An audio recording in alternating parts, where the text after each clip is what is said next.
বরিশাল এসেছেন, এই জন্য বরিশালবাসীর পক্ষ থেকে আমার সংগঠনের পক্ষ থেকে আমি তাকে আন্তরিক মোবারকবাদ জানাই।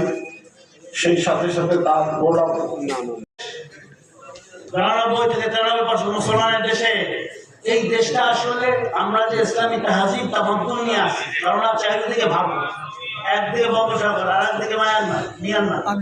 তো সেহেতু আমাদের যে ইসলামী তাহজিব তামাদ্দুন, ইসলামী সংস্কৃতি, এইটার কারণেই আলাদা একটা দেশ পূর্ব পাকিস্তান থেকে বাংলাদেশ। কি কারণে আমরা সবাই মুসলমান না হলে আমরা যদি ওই বিজাতি হইতাম তাহলে তো কলিকাতার সাথে আমাদের এক হয়ে যেত। এটা তো স্বতঃসিদ্ধ বাধা, ঠিক কিনা? যেহেতু এই দেশকে রক্ষা করার একমাত্র কবর হয়েছে কোরআন এবং সুন্নাহ।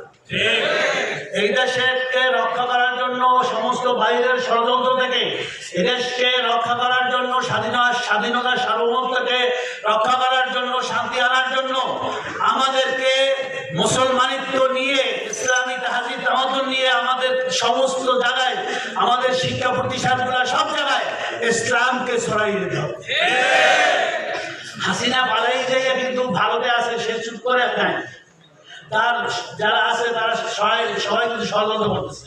আপনি দেখেন একটার পর একটা এই দেশে কি হইতেছে, হামলা হইতেছে, দুর্নীতি হইতেছে, আনসারদের বিদ্রোহ হয়েছে, তারপর বিভিন্ন ধরনের সব ছাত্র বিভিন্ন ধরনের আপনার মিছিল এই সরকারকে খুবই শান্তিতে রাখতেছে না। শেষে কি হইলো, সচিবালয় মতো নিরাপত্তা জায়গা, সবচেয়ে গুরুত্বপূর্ণ জায়গা, সেখানে পর্যন্ত আগুন জ্বালায়। কারা বলবে না? এটাকে চিহ্নিত করতে হবে, এরা আসলেই ভারতের মদতপুষ্ট বাংলাদেশ বিরোধীরা, সার্বভৌমত্ব বিরোধীরা। তারা করতেছে দেশটাকে অস্থিতিশীল করতেছে। আপনারা জানেন এই সংখ্যালঘু হিন্দুদের কথা বলে ভারতীয় মিডিয়ারা সব মিথ্যা কথা বলতেছে, সম্পূর্ণ মিথ্যা কথা বলতেছে।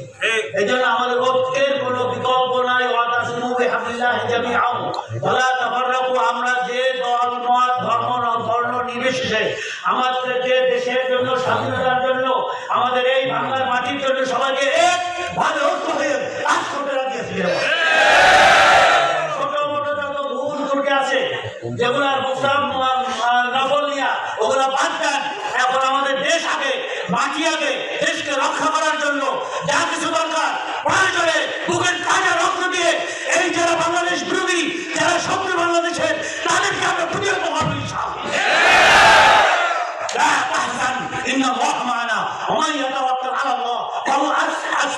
আল্লাহর উপরে যারা আমরা ভরসা করবো, নির্ভর করবো, আল্লাহ আমাদের জন্য যথেষ্ট।